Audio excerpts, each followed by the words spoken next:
जय हिंद, जय भारत। एक बार फिर से आपका स्वागत है हमारे चैनल प्रहार जीएस में।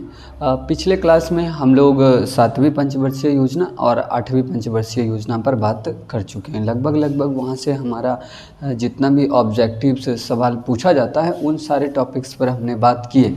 तो अभी हमारा जो है वो 9वीं पंचवर्षीय योजना और इसके अलावा 10वीं पंचवर्षीय योजना, इन दोनों पर हम बात करेंगे। लेकिन इससे पहले एक बार आप पिछले क्लास का रिकॉल करेंगे तो क्या था कि 7वीं पंचवर्षीय योजना जो था वो 1980 में शुरू हुआ और 1985 में शुरू हुआ और 1990 तक चला था 7वीं पंचवर्षीय योजना।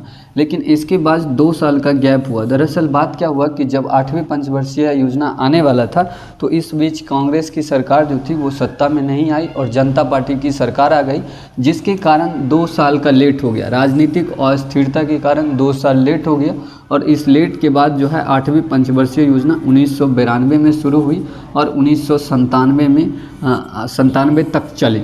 उसके बाद 9वीं पंचवर्षीय योजना 1997 से 2002 तक चली।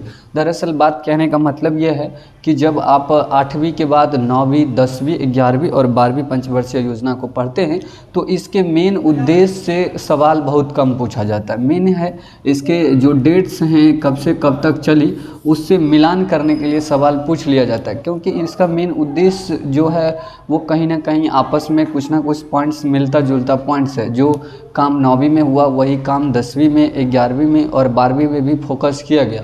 तो इसलिए इसके उद्देश्य को ऑब्जेक्टिव के तौर पर बहुत कम टारगेट किया जाता है। दरअसल इसका डेट जो है 9वीं पंचवर्षीय योजना या फिर 10वीं, 11वीं और 12वीं, या फिर आपसे पूछ लिया जाएगा कि 9वीं पंचवर्षीय योजना सफल रही या असफल रही, तो इस तरह के ऑब्जेक्टिव्स जो हैं इन चारों से पूछे जाते हैं। और हम लोग विशेषकर इन्हीं पॉइंट्स पर ध्यान देंगे कि जहां से सवाल डायरेक्टली रूप से एग्ज़ाम में आ जाए। तो हम लोग सबसे पहले 9वीं पंचवर्षीय योजना को देखेंगे। 9वीं पंचवर्षीय योजना 1997 में प्रारंभ हुई और 2002 तक चली।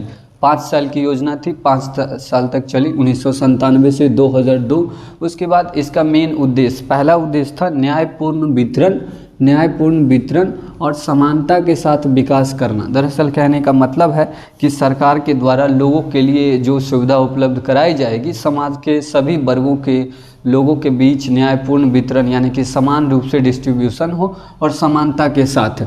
तो सरकार ने पहला पॉइंट रखा कि हम इस तरह का प्रयास करेंगे, न्यायपूर्ण वितरण और समानता के साथ विकास करना। उसके बाद दूसरा पॉइंट था कि 8वीं पंचवर्षीय योजना की उपलब्धि को आगे बढ़ाना। दरअसल बात क्या था कि 8वीं पंचवर्षीय योजना सबसे अधिक विकास दर वाली योजना थी और उसमें जितना भी उपलब्धि प्राप्त हुआ उस उपलब्धि को सरकार आगे बढ़ाना चाहती थी। तो 9वीं पंचवर्षीय योजना में इस पॉइंट को रखा गया कि 8वीं पंचवर्षीय योजना की उपलब्धि को आगे बढ़ाना। तीसरा था समाज के कमज़ोर वर्गों के लोगों की आर्थिक स्थिति को सुधारना।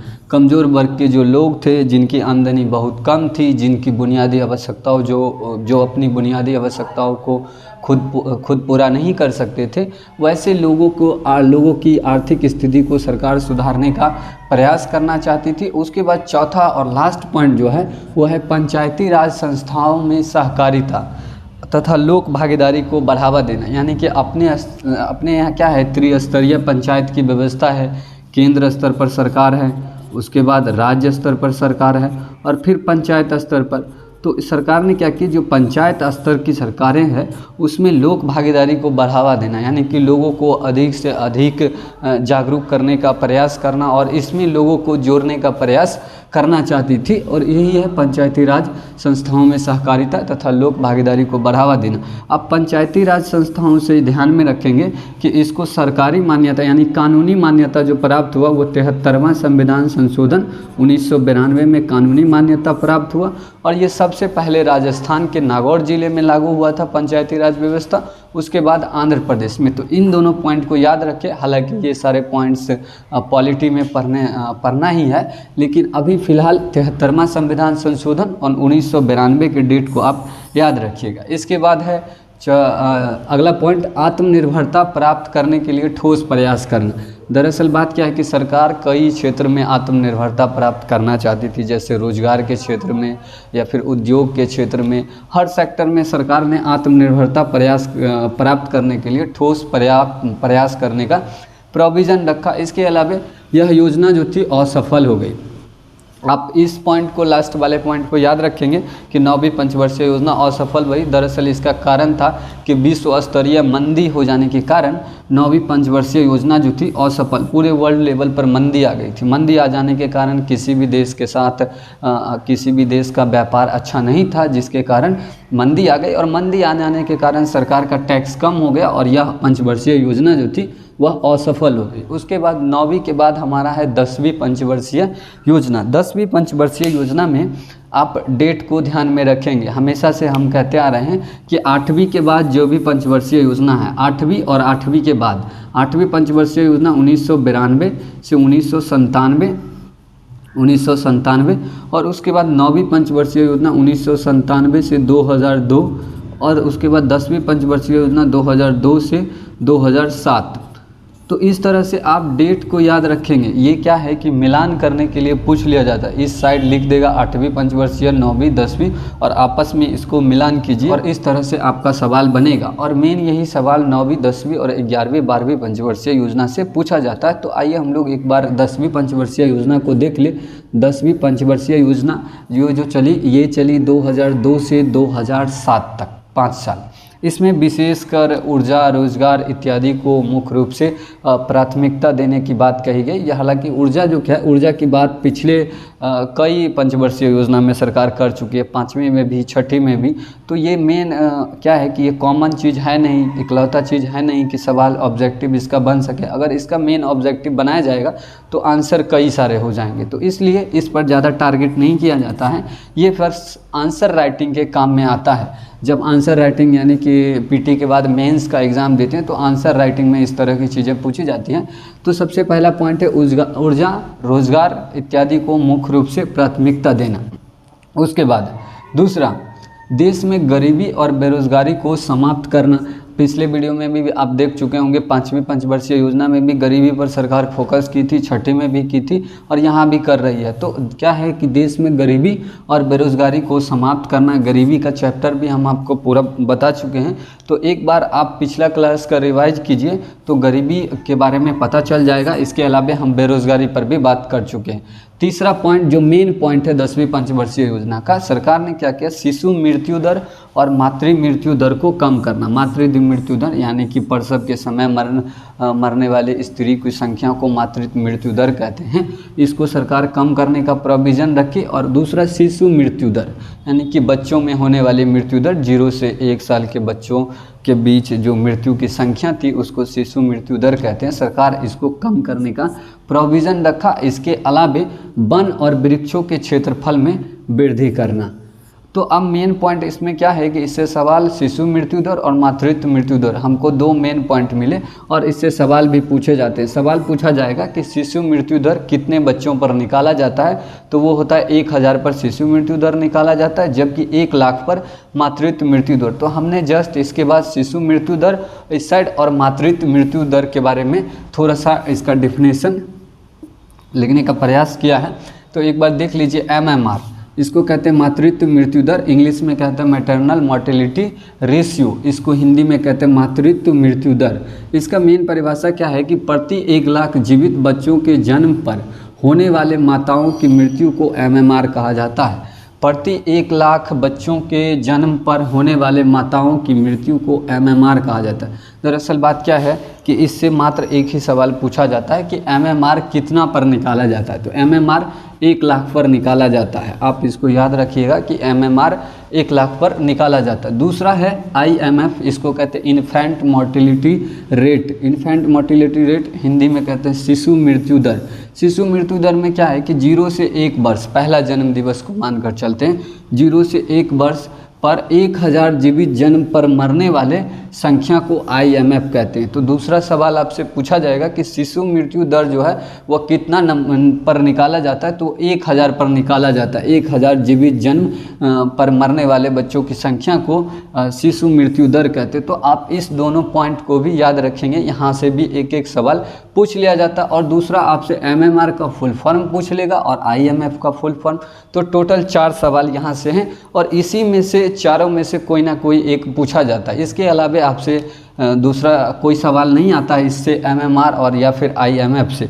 अब क्या है कि अब हम लोग 11वीं और 12वीं पंचवर्षीय योजना को देखेंगे। अब हम लोग 11वीं पंचवर्षीय योजना पर बात करेंगे। 11वीं पंचवर्षीय योजना 2007 में शुरू हुई और 2012 तक चली। इसका मेन उद्देश्य जो था, उस उद्देश्य में शामिल था सबसे पहला समावेशी विकास करना। समावेशी विकास का हमने यहाँ पर एक टॉपिक लिया है, इस पर फुल एंड फाइनल डिटेल करेंगे। तब तक सबसे पहले क्या है कि इसके सभी लक्ष्य को हम देख लेंगे कि इस योजना के अंतर्गत क्या क्या उद्देश्य रखा गया। तो सबसे पहला था समावेशी विकास करना, दूसरा था विकास दर को बढ़ाने का प्रयास करना। सरकार की जो पिछली विकास दर थी, उस विकास दर से कहीं ना कहीं कुछ ज़्यादा विकास दर हो, उसको बढ़ाने का प्रयास करना चाहती थी सरकार। और तीसरा था साक्षरता दर 85% हो जाने का लक्ष्य रखा गया। साक्षरता दर को 85% करने का लक्ष्य रखा गया। और साक्षरता दर से आप लोग याद रखेंगे कि शिक्षा को बढ़ाने के लिए एक थीम दिया गया, या फिर उसको टैगलाइन कह सकते हैं, उस दिया गया अनिवार्य प्रारंभिक शिक्षा।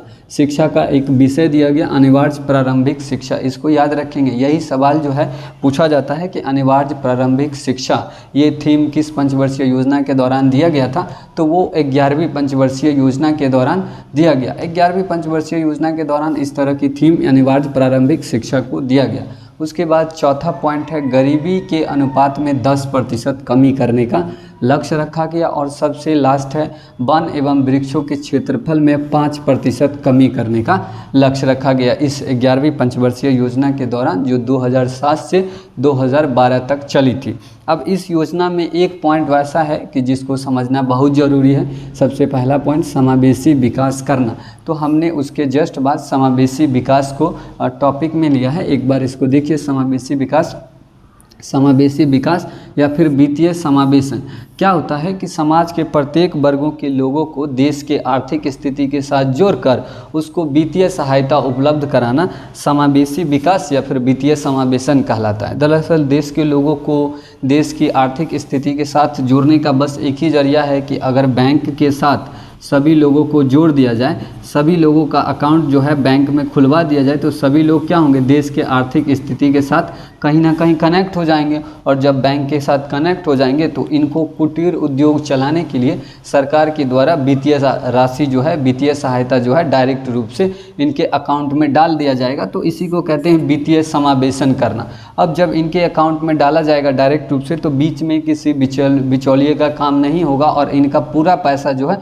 इनको मिलेगा। और इस तरह से सरकार ने वित्तीय समावेशन की शुरुआत की 9वीं पंचवर्षीय योजना में। तो आप याद रखेंगे समावेशी विकास, हमने यहाँ पर इसकी परिभाषा लिख दी है कि समाज के प्रत्येक वर्गों के लोगों को देश की आर्थिक स्थिति के साथ जोड़कर वित्तीय सहायता उपलब्ध कराना वित्तीय समावेशन कहलाता है। उसके बाद या फिर दूसरे शब्दों में आप कह सकते हैं कि लोगों को बैंक के साथ जोड़कर वित्तीय सहायता उपलब्ध कराना वित्तीय समावेशन कहलाता है। अब लोगों को बैंक के साथ जोड़ेंगे तो आप बैंक का एक बार चैप्टर देखेंगे कि क्या था कि RBI जो थी, reserve bank of India, Bharat की सबसे बड़ी बैंक है और जितना भी कॉमर्शियल बैंक है उसका अकाउंट होता है RBI के पास, कॉमर्शियल बैंक का अकाउंट। और पब्लिक को हम कॉमर्शियल बैंक में जाकर जोड़ दें, सभी पब्लिक का अकाउंट कॉमर्शियल बैंक के साथ जोड़ देंगे तो ये देश के आर्थिक स्थिति के साथ अपने आप कनेक्ट हो जाएंगे लोग।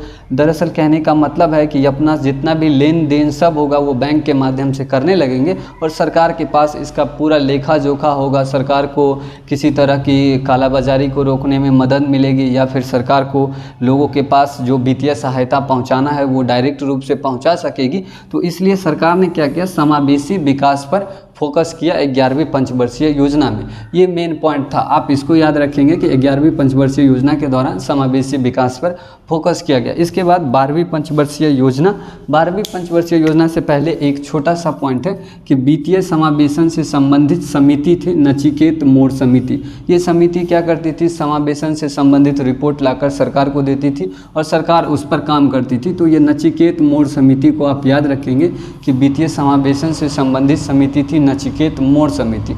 लेकिन अभी अगर वर्तमान में समावेशन पर फोकस किया जाए तो वर्तमान का क्या काम है। दरअसल बात क्या है कि 2011 में एक योजना थी, उसका नाम था स्वाभिमान योजना। ठीक, कांग्रेस सरकार की पहल थी स्वाभिमान योजना। इस योजना के अंतर्गत तय किया गया कि हर 2000 की जनसंख्या वाले पंचायत में एक बैंक को खोला जाएगा और उस बैंक में सभी लोगों को जोड़ दिया जाएगा, यानी कि सभी का अकाउंट जो है उस बैंक में खोल दिया जाएगा तो वो देश की आर्थिक स्थिति के साथ कनेक्ट हो जाएंगे। लेकिन क्या है कि यह योजना उतना सफल नहीं रही। बाद में मोदी जी की जब सरकार आई तो मोदी जी की सरकार ने क्या किया, 28 अगस्त 2014 को, आप इस डेट को याद रखेंगे, 28 अगस्त 2014 को जनधन योजना की शुरुआत की और इसी जनधन योजना के तहत जितने भी गांव में रहने वाले लोग थे या फिर शहरी क्षेत्र जो भी थे उनको क्या था कि फ्री में अकाउंट बैंक में खुलवाने की सहायता उपलब्ध कराई गई। तो इस तरह से लोग बैंक के साथ जुड़ते गए और अभी वर्तमान में स्थिति क्या है कि समावेशी विकास जो है बहुत ज़्यादा डेवलप कर रहा है। तो इस तरह से क्या हुआ कि समावेशी विकास पर सरकार ध्यान दे रही है। इसके बाद 12वीं पंचवर्षीय योजना पर फोकस करेंगे। तो 12वीं पंचवर्षीय योजना 2012 से 2017, हालांकि 14 में कांग्रेस की सरकार समाप्त हो गई थी, लेकिन फिर भी 17 तक इसका सेशन था, 17 तक ये चली। 12वीं पंचवर्षीय योजना 2012 से 2017 का इसमें टाइम फिक्स किया गया कि यहाँ तक हम लोग चलाएंगे। और इसका पहला जो उद्देश्य था तीव्र एवं सतत समावेशी विकास। अभी हमने आपको समावेशी विकास के बारे में बताया, वही सेम चीज़ है यहाँ।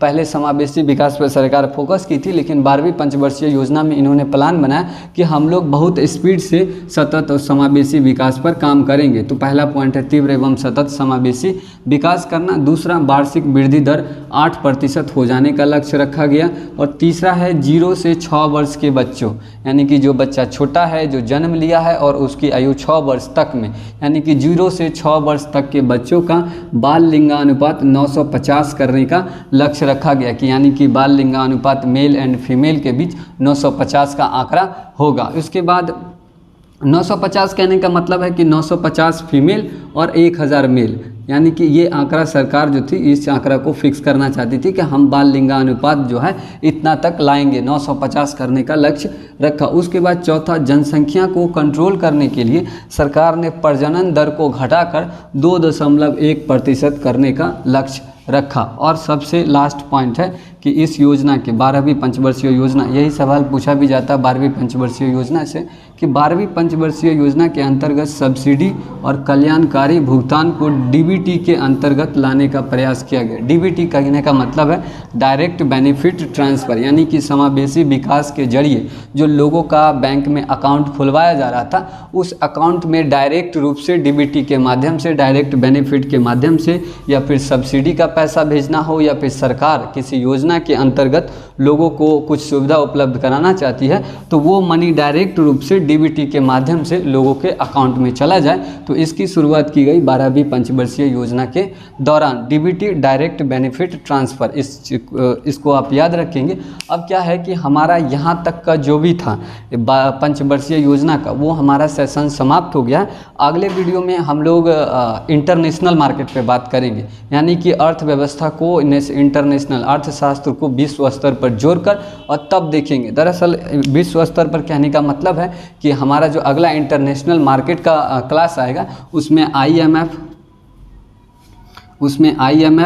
उसके बाद वर्ल्ड बैंक के बाद आएगा UNO, WTO के बाद WHO, यानी कि ये सारे जितने भी संस्था है ये जो कि अर्थव्यवस्था के क्षेत्र में या फिर अर्थशास्त्र के क्षेत्र में डेवलपमेंट का काम करती है, तो इन सारी चीज़ों पर हम लोग फोकस करेंगे। तब तक के लिए धन्यवाद।